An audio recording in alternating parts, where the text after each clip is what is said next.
Oke, selamat datang kembali di channel analisis laporan keuangan oleh Edwin. Hari ini kita akan bahas tentang laporan keuangan BCA. Jadi untuk di video kali ini, saya kembali menekankan bahwa disclaimer dulu bahwa materi ini disusun oleh saya, Edwin, untuk tujuan berbagi wawasan, pengalaman, serta sudut pandang pribadi saya seputar analisis laporan keuangan. Tapi di video kali ini kita bahas tentang laporan keuangan BCA. Jadi konten ini bukan rekomendasi investasi, gitu ya. Jadi sekedar hanya untuk edukasi saja dan informasi umum. Jadi tidak dimasukkan sebagai ajakan untuk membeli, menjual, atau menahan suatu saham atau instrumen keuangan yang lainnya.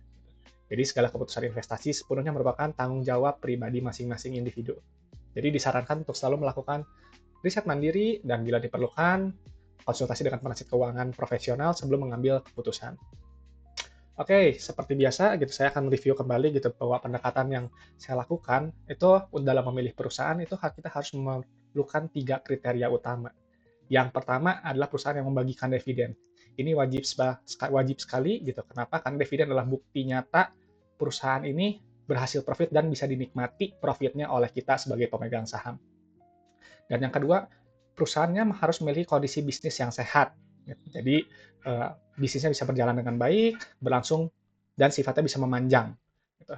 Dan yang ketiga, tentu saja perusahaan yang dihargai di bawah nilai wajar atau under value. Oleh karena itu, konsep metode investasi saya ini mengikuti konsep value investing. Jadi di mana kita membeli saat harga sahamnya di bawah intrinsic value, gitu ya. Tapi untuk intrinsic value-nya di sini menggunakan PBV sama dengan 1. Jadi kalau PBV di bawah 1, itu bisa mulai saya beli. Tapi tentunya kita harus menghitung juga margin of safety-nya gitu. Jadi ada batas PBV maksimal dibeli berapa dan itu yang akan menjadi buying zone-nya. Jadi itu baru beli supaya apa? Supaya ada selisih keuntungan ketika pada saat harga sahamnya naik mendekati nilai intrinsik, baru kita jual dan kita memperoleh profit. Nah, jadi oleh karena itu prinsip dasar yang saya pegang itu ada 3. Gitu ya. Yang pertama, harus sabar dulu dan fokusnya pada value atau nilai intrinsik perusahaan, bukan fokus pada pergerakan harga saham yang terjadi tiap hari, tiap detik. Gitu. Nah, dan juga otomatis orientasinya harus jangka panjang. Karena yang seperti pengalaman yang saya alami gitu, harga saham nanti di akhir akan mengikuti kinerja fundamental perusahaan, akan mengikuti performa perusahaan gitu. Tapi tentu dalam jangka panjang, bukan jangka pendek. Jadi nggak bisa kalau misalnya hanya sebulan 2 bulan, saya rasa nggak bisa. Itu kecuali kalau Anda memang benar-benar beruntung. Nah, jadi saya menggunakan 7 syarat utama gitu dalam screening sahamnya dulu. Jadi harus berurutan dari nomor 1 sampai 7. Jadi kalau nomor 1 terpenuhi, lanjut ke nomor 2 dan seterusnya. Tapi kalau misalnya ada yang apa namanya nggak memenuhi syarat, saya langsung cut stop. Biasanya langsung berhenti, langsung cari saham yang lain. Gitu. Umumnya seperti itu. Nah, jadi 7 syarat utamanya apa saja? Yang pertama, dividend payment history. Harus ada riwayat dividen. Biasanya sih 3 tahun terakhir ya, 3 tahun atau 5 tahun ke belakang, tapi kalau lebih lama juga lebih baik. Dan retain earnings harus lebih besar dari nol. Atau retain earnings ini istilahnya saldo laba. Artinya apa? Perusahaan ini memang sudah terbukti pernah mencetak keuntungan. Gitu. Dan yang ketiga, PBV kurang dari 1, PER kurang dari 15, dan untuk di laporan arus kas, CFO-nya harus lebih besar dari 0, gitu harus positif, CFI dan CFM-nya harus negatif. Ya, sekian saja gitu. Jadi kita bisa lanjut sekarang ke analisis laporan keuangan BCA. Ini di sebelah kanan ini laporan keuangan BCA tahun 2025 gitu ya, kuartal 2. Ini kita buka, ini Anda bisa download laporannya di webnya IDX gitu. Dan ini saya buka Excel saya gitu ya. Nah, ini kita tulis BCA, ini udah ada keluar gitu ya. Nah, harga terakhir tanggal 28 Agustus dan apa satuan laporan keuangannya. Di sinilah satuan laporan keuangan Anda bisa pindahkan di laporan keuangan BCA nih di sini nih. Dalam jutaan rupiah Anda tinggal pindahkan aja. Gitu. Oke, nah oke sekarang kita lihat dulu. Saya udah kumpulkan datanya gitu ya. Jadi dalam 3 tahun terakhir BCA membagikan dividen 6 kali, 3 interim, 3 cash gitu ya. Jadi setahun 2 kali pemegang saham BCA bisa menikmati sahamnya ya 2 kali setahun hasil keuntungan dari BCA. Gitu. Ini perusahaan yang sangat baik artinya gitu karena membagikan dividen secara rutin berturut-turut dan ini sudah apa namanya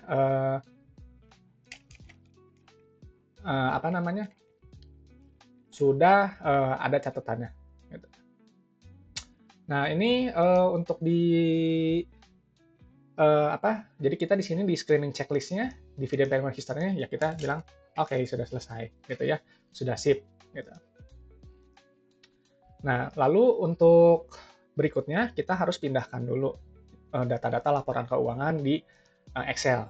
Ya, dari semua pos-pos laporan keuangan, saya sih hanya menekankan pada yang saya anggap pos-pos keuangan yang paling penting gitu. Apakah yang lainnya tidak penting? Tentu bukan gitu.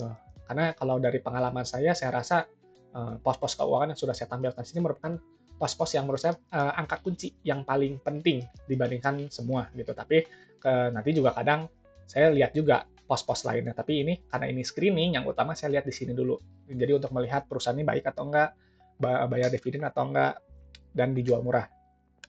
Gitu. Nah, kita tinggal pindahkan saja kasnya. Nah, perlu dipahami dulu, kita lihat dulu periode yang digunakan di laporan keuangan. Di sini 30 Juni 2025, di sini 31 Desember 2024. Artinya apa? Yang ini data yang di sebelah kanan menggunakan kuartal 4 atau yang 1 tahun penuh. Sedangkan yang ini 6 bulan. Nah, jadi saya rasa kalau misalnya ini beda, ya yang sebelah kanan sih saya tidak input. Tapi biasanya umumnya ditampilkan yang kiri kuartal tahun sekarang gitu ya, 30 Juni 2005, yang sebelah kanan itu sampai 30 Juni 2024. Jadi bisa membandingkan dari tahun ke tahun gitu. Tapi kalau misalnya Anda memang ingin lebih mantap, tinggal download kuartal 2 di tahun 2024 dan dipindahkan angkanya supaya lebih terlihat performanya lebih kelihatan gitu, dibedakan. Oke, ini kita langsung masuk aja. Untuk kasnya ada di 22 triliun. Kita pindahkan dulu. Nah, ini yang paling penting gitu, loncat langsung ke ekuitas gitu. Kita lihat saldo labanya. Saldo ekuitas ini ada di bawah ya. Nah, ini jadi ekuitas itu dia komponennya ada dua intinya, modal dan saldo laba gitu. Jadi modalnya berapa setelah menghasilkan keuntungan, keuntungan itu dimasukkan ke dalam saldo laba kalau tidak dibagikan dalam bentuk dividen. Nah, di sini sudah ada. Ini 4 triliun ya. Kita masukkan 4 triliun. Nah, di sini saldo labanya positif. Ini positifnya berapa? 241 triliun gitu. Jadi artinya apa? Total saldo laba sebesar ini artinya pada saat perusahaan ini dia mulai dibangun, mulai berdiri sampai laporan keuangan ini terbit sudah mencatatkan total keuntungan 241 triliun di luar dividen yang dibagikan. Jadi perusahaan ini memang terbukti profit, untung. Lalu kita masukkan juga sekarang ke pos yang lain, itu total ekuitas pemilik. Nah, gunakan ekuitas yang diatribusikan kepada pemilik entitas induk. Ini 261 miliar. Nah, ini tahun kepentingan non pengendalinya, kita isi juga. Nah, di sini langsung keluar. Gitu ya, langsung keluar yang pentingnya. Saldo laba terhadap total ekuitas 92%. Gitu. Artinya apa? Artinya di ekuitas ini 92%-nya itu adalah hasil keuntungan yang telah dihasilkan BCA sampai laporan keuangan ini terbit. Perusahaan ini sudah balik modal tentunya dan lebih menghasilkan keuntungan yang lebih. Biasanya saya cari yang rasio saldo laba terhadap ekuitasnya itu minimal 50%. Kenapa 50%? Karena kalau sudah 50%, artinya apa? Tadi kan komponen ekuitas itu kan ada dua. Ada saldo laba, ada satu lagi modal ya. Ada modal nih. Jadi bayangkan, misalnya modalnya 1 triliun, saldo labanya 1 triliun. Gitu. Jadi rasio saldo labanya berapa? 50%. Artinya apa? Ya sudah modal 1 miliar sudah menghasilkan modal 1 triliun sudah menghasilkan 1 triliun. Ya artinya sudah kembali modal. Bagus dan lebih gitu ya. Gitu. Ini contoh yang baik gitu. Nah, selanjutnya apabila sudah gitu ya, di sini udah oke nih ada return earning-nya lebih besar dari 0, berarti ini sudah masuk kriteria. Tapi PBV-nya masih lebih dari 1. Nah, kalau kurang dari 1, kalau saya langsung skip saja. Artinya memang over value gitu. Saya tidak akan masuk di saham yang PBV lebih dari 1. Gitu. Jadi cari yang kurang dari 1. Tapi karena ini untuk analisis pembelajaran, sharing, mari kita lanjutkan. Gitu. Setelah di neraca, kita pindah ke laporan keuangan. Laporan income statement-nya. Mana tadi income statement? Nah, ini dia income statement-nya. Income statement yang terpenting itu inti dari laporan keuangan income statement adalah menghasilkan profit atau tidak gitu. Jadi kadang memang angka kuncinya itu yang paling penting itu ya laba bersih. gitu. Tapi sebenarnya nggak cuma laba bersih, tapi harus kita melihat juga revenue sama gross profit-nya, karena ini angka paling penting. Menurut saya, 3 ini yang terpenting dibandingkan yang lain. Nah, ini kita lihat di pendapatannya. Nah, untuk saham bank gitu, ini beda karena pendapatannya kan bunga gitu ya. Jadi dia posnya itu gunakan yang ini, jumlah pendapatan bunga. Nah, kalau misalnya memang ada divisi syariah, ya kita jumlahkan. Ini kita jumlahkan. Jumlahnya itu 49 triliun. Ya. Nah, ini di sini menarik. Ini menarik. Ini di sebelah kanan ini ada yang kuartalnya sama. Jadi kalau kuartal sama ya saya ikut pindahkan juga supaya bisa lihat performanya. Ya. Nah, di sini kita lihat pendapatan bunganya dia naik lebih tinggi. Ya, berarti bagus dong. Gitu ya, perusahaan ini bisa mencatatkan pendapatan lebih besar daripada periode sebelumnya. Setelah itu laba bruto. Kalau di perbankan harus dikurangi jumlah beban bunga dan syariah. Nah, jadi yang nih, pendapatan bunga dan syariah bersih. Ini adalah gross profit-nya pada saham perbankan. Gitu ya. Jadi beda dengan perusahaan-perusahaan konvensional non-bank. Ini berapa? 42, 584, 951. Nah, keluar. Langsung keluar. Gross profit-nya ternyata besar sekali, 86%. Memang untuk bisnis bank ini memang merupakan salah satu sektor yang margin labanya tinggi sekali. Jadi tidak heran kalau laba bersihnya juga tinggi. Gitu ya. Jadi semakin besar gross profit-nya, maka semakin banyak ruang untuk net profit-nya nanti. Karena kan nanti dari gross profit ini nanti dikurangi beban-beban, dan ini di akhir baru dapat net profit-nya berapa. Gitu. Ini ada yang salah ketik, kita perbaiki dulu. Oke, nah sekarang baru angka kunci yang terakhir. Nah, yang angka kunci ini laba bersih. Kita lihat laba. Nah, ini nih, laba bersihnya ini pakai yang untuk pemilik entitas induk. Ini berapa? 29 triliun ya. Ini sama periodenya. Oke, 29 triliun. Nah, net profitnya segini.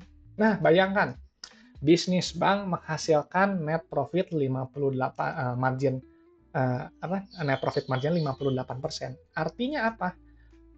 Dari keuntungan dari menjual barang 100, dapat untung bersih 58. Atau kalau mau lebih besar, dapat untung berhasil menjual 100 juta, dapatnya bersihnya 58 juta. Nah, hebat. Ini perusahaan yang baik sekali gitu. Karena apa ya, net profit dari gross profit tinggi, ya margin laba bersihnya juga tinggi. Kita tidak heran. Ini contoh perusahaan yang baik gitu ya. Nah, sekarang kita udah lihat, udah terbukti nih dia profit gitu ya, profit nih, tapi tetap saya lihat kembali apakah price to earning ratio-nya ini kurang dari 15 enggak. Ternyata dilihat laba per sahamnya ini 238 gitu, setelah disetahunkan keluar PR-nya ini 17,51 gitu. Wah, ini lebih besar dari 15, jadi saya skip, ini over value gitu ya, nggak masuk kriteria, jadi kita cari lagi yang lain gitu. Oke, sekarang lanjut lagi ke arus kas. Nah, ini laporan yang sering dilupakan analis-analis atau orang-orang gitu, padahal ini salah satu juga yang terpenting. Nah, penerimaan kas ini adalah penerimaan uang tunai lah, katakanlah uang tunai yang diterima oleh perusahaan gitu. Karena kan sebagai contoh, apabila Anda membeli suatu barang, menggunakan suatu jasa gitu, Anda bayar pakai uang tunai. Nah, uangnya ini yang diterima oleh perusahaan gitu. Jadi kalau misalnya ada perusahaan yang pendapatannya besar, tapi penerimaan kasnya kecil, artinya apa? Pelanggannya ini ngutang gitu. Jadi piutangnya nanti pos piutang dia akan naik. Nah, sedangkan kan kalau misalnya kita tahu kalau misalnya perusahaan dengan piutang yang besar, nggak terima kas, nggak ada dana untuk menghidupi operasionalnya, otomatis nanti akan melakukan pinjaman gitu. Jadi sedangkan kalau pinjaman kita tahu nanti akan ada bunga yang malah akan menggerus nanti profitnya gitu. Jadi tergantung sama dana pihak ketiga gitu. Jadi utang makin besar, beban bunga makin besar, menggerus profit, pemegang saham pun malah nggak dapat profit apa-apa gitu. Bahkan dividen juga nggak ada karena uangnya udah habis. Nah, untuk di BCA, nah ini penerimaan kasnya ini yang pos yang ini nih. Penerimaan pendapatan bunga dan syariah provisi komisi. Nah, yang ini nih. 56 triliun. Juta, miliar, triliun ya. Kita tinggal pindahkan aja. Nah, ini bagus juga nih. Ini sama ada periode sebelumnya, kita pindahkan. Oke, nah kalau sekarang kita mau masuk ke yang net CFO-nya. Nah, net CFO-nya ini kalau pada perbankan ini adalah jumlah sebelum kenaikan atau penurunan yang mempengaruhi kas gitu ya. Jadi kadang, nah di sini nggak ada nih. Ini kita harus hitung sendiri. Nah ini kan nih ada tulisannya nih. Kenaikan atau penurunan lainnya yang mempengaruhi kas. Nah berarti net CFO-nya yang mana? Yang ini. Gunakan yang ini. Nah kita jumlahkan ya. Kita jumlahkan dulu.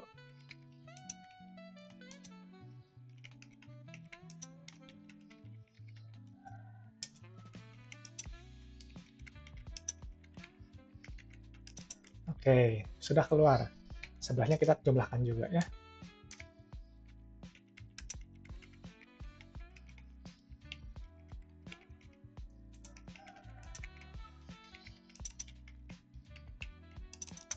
Nah, push. Terlalu besar, berarti nggak ada yang salah. Kita ulangi.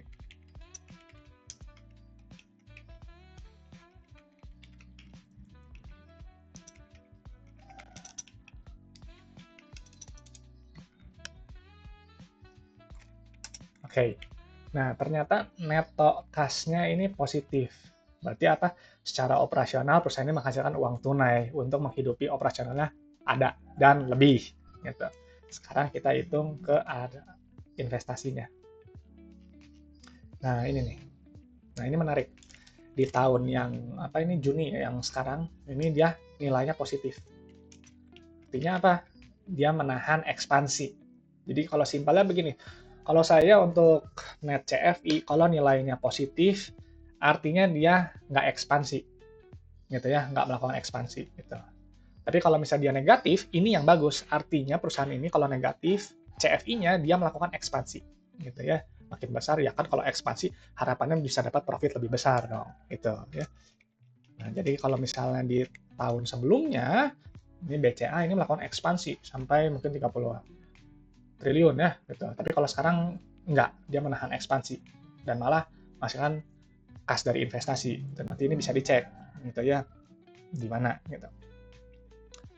Nah, ini kita bisa lihat. Nah, ini penerimaan dari efek. Ya, mungkin mencairkan efek-efek gitu ya. Nah, ini untuk yang CFF. Nah, ini kita CFF ini nilainya yang bagus harus negatif. Ingat, yang bagus itu harus negatif. Kenapa? Artinya perusahaan ini ya melunasi utang. Simpelnya itu aja. Kita sih berpikir simpel. Kalau saya sukanya yang sederhana aja, nggak perlu yang rumit-rumit gitu ya, mudah dimengerti aja gitu. Jadi kalau dia positif, dia minjem duit. Kalau dia negatif, dia bayar duit gitu ya. Jadi yang bagus sama ya yang negatif dong. Artinya apa? Dia membayar. Dia membayar apa namanya? Utang-utangnya. Nah, ini kita lihat di tahun 2025 ini lihat nih. Lihat nih ya. Nih dari net CFO-nya kan 35. Dari CFO-nya 33. Ini kalau misalnya dikurangi nih, Anda punya 35 triliun, bayar gitu ya. Misalnya bayar utang DLL 33 triliun. Sisanya cuma 2 triliun. Nggak mungkin 2 triliun ini untuk bayar operasional. Nah, mungkin makanya kenapa dia positif gitu ya. Dia ini bisa positif ya untuk bantu tutupin operasionalnya juga gitu. Jadi nggak mungkin dong 2 triliun, ya harus ditambah sama dana yang lain juga, dicairin dulu untuk bantu bayar apa namanya ya gaji lah operasional. Nah, jadi di sini makanya kenapa mungkin dia positif. Jadi fokus utamanya kalau di laporan arus kas ini operasinya dulu dilihat dulu, gitu ya karena ini yang utama. Kalau ini negatif gitu ya berarti operasinya akan ditutupi oleh ini investasi atau pendanaan gitu nih kayak yang nah ini bagus nih. Ini kondisi yang bagus gitu ya. Jadi dari operasi dia positif, dia bayar utang, dia apa namanya? Dia ekspansi tapi ini kan kurang tutup nih. Jadi dia menghabiskan nilai kas yang ada waktu tahun segitu gitu. Tapi nggak apa-apa. Ini sih kalau menurut saya sih kalau ini masih bagus. Yang penting dia plus ini min. Ini bagus. Nah, baru kita lihat lagi di net CFO-nya ya dia bagus, CFI-nya enggak ya, masih positif, tapi di CFF-nya dia negatif gitu. Nah, ini kan nggak oke semua. Artinya perusahaan ini ya saya pasti nggak akan dipertimbangkan gitu. Tapi kalau secara operasional ini bagus gitu ya. Karena apa? Dia mencetak profit, mencetak CFO juga, tapi mungkin sedang ada kendala gitu ya di bagian mungkin makanya kenapa harus melakukan apa pencairan efek-efek. Nah, jadi seperti itu. Kalau saya lihatnya sampai sini dulu, nggak perlu sampai nanti analisis rasio DLL, itu nanti saja gitu ya. Karena kan fokusnya di sini dulu. Kalau screeningnya dia bagus, sudah bagus, baru saya lanjutkan gitu ya, baru lihat untuk yang lainnya gitu sekilas gitu. Nah, makanya kalau di saya tetap aja sih paling mudah kita pakai PBV aja yang rasional gitu.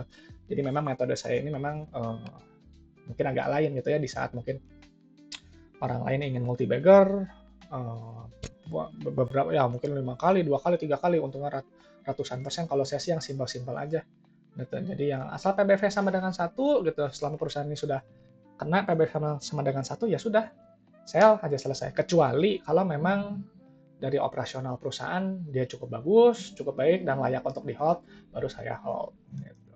Mungkin dari perbankan, mungkin dari BCA sih sampai sini dulu saja. Nanti mungkin tetap mungkin apa namanya, ini tiap pos kan mungkin saya masih sekilas-kilas seperti itu. Tapi kadang nanti kalau kita dapat laporan keuangan yang lain nanti bisa saya ceritakan lebih banyak, kita lihat korelasinya seperti apa gitu. Jadi akan mungkin bisa makin banyak dapat insight lah gitu ya untuk berbagi gitu.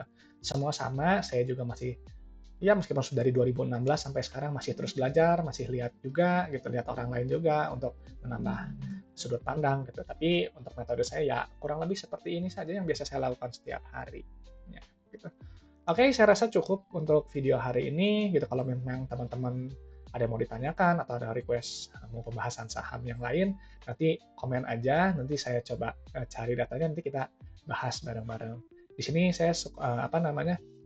Saya coba fresh gitu ya. Jadi saya nggak tahu ini sebelumnya uh, kayak gimana gitu laporan keuangannya gitu ya. Saya coba buat fresh jadi semuanya jadi kadang saya bisa jelaskan juga ini masing-masing korelasinya artinya apa ke semua. Jadi bisa terus-menerus saya bantu edukasi supaya kita sama-sama mengerti konsep yang benarnya seperti apa gitu. Tapi mungkin kalau misalnya ada konsep yang perlu diperbaiki atau mungkin ada masukan boleh disampaikan saja. Oke, sekali lagi terima kasih. Sampai ketemu di video berikutnya.